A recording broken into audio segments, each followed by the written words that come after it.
শত্রুপক্ষ যখন আমাদের দেশে দাঙ্গা আর অস্থিরতা লাগাতে ব্যস্ত, ঠিক তখনই সবার চোখের আড়ালে ঘটে যাচ্ছে এক গোপন মিশন। দিল্লির দুর্ধর্ষ গোয়েন্দারা কেউ টেরি পেল না, অথচ বাংলাদেশের বুকে গোপনে তৈরি হয়ে গেল মরণঘাতী সামরিক ড্রোনের কারখানা। এতদিন সবাই জানত বাংলাদেশ কেবল চীনের সঙ্গে চুক্তি করার চিন্তাভাবনা করছে, কিন্তু অত্যন্ত চতুর বাংলাদেশ যে তলে তলে কাজের ৮০ শেষ করে ফেলেছে তা কেউ ঘুণাক্ষরেও টের পায়নি। এটা এখন আর কোনো সাধারণ কাগজের চুক্তি নয়, বরং এটি হলো দক্ষিণ এশিয়ার সামরিক ইতিহাসে এক বড় ধামাকা।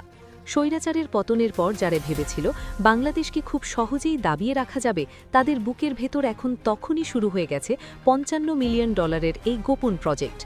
আসলে কেনাকাটা নয়, বরং এটি হলো আধুনিক যুদ্ধের প্রযুক্তি বাগিয়ে নেওয়ার এক মাস্টার প্ল্যান, যা যে কোনো মুহূর্তে যুদ্ধের মোড় ঘুরিয়ে দিতে প্রস্তুত।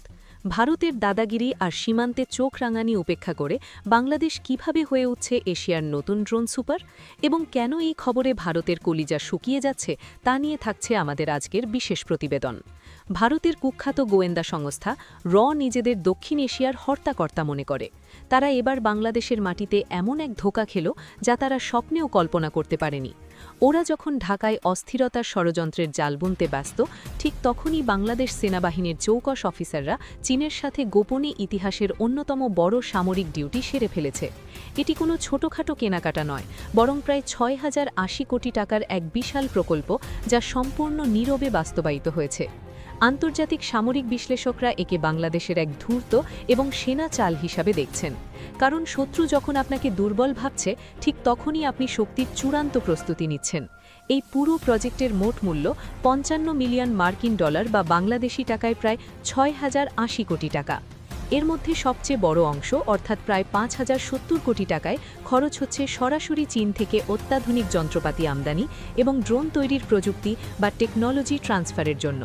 আর বাকি ৩৭০ কোটি টাকা খরচ করা হচ্ছে স্থানীয় ভ্যাট, ট্যাক্স এবং এলসি খোলার আনুষঙ্গিক কাজে। সবচেয়ে মজার বিষয় হলো, এত বড় অঙ্কের টাকা লেনদেন হয়ে গেল এবং G2G পর্যায়ে চুক্তি হয়ে যন্ত্রপাতি দেশে এসে পৌঁছালো, অথচ দিল্লির সাউথ ব্লক তার কোনো খবরই ছিল না। এখানে বোঝা যায় বাংলাদেশ আর আগের মতো নেই, বরং কৌশলগত খেলায় প্রতিপক্ষকে নাকে ঝামা ঘুষে দেওয়ার ক্ষমতা এখন বাংলাদেশে রয়েছে। এই কারখানা তৈরি হবে চীনের বিখ্যাত এবং মারণঘাতী ড্রোন উইংলুং-2, যা GJ-2 নামেও পরিচিত। এটি কোনো সাধারণ নজরদারি করার জন্য নয়, বরং এটি হলো আকাশের এক সাক্ষাৎ দানব। দেখতে এটি আমেরিকার MQ-9 রিপার ড্রোনের মতো মনে হলেও এর ধ্বংস ক্ষমতা এবং রাডার ফাঁকি দেওয়ার প্রযুক্তি একে রিপারের চেয়েও ভয়ঙ্কর করে তুলেছে।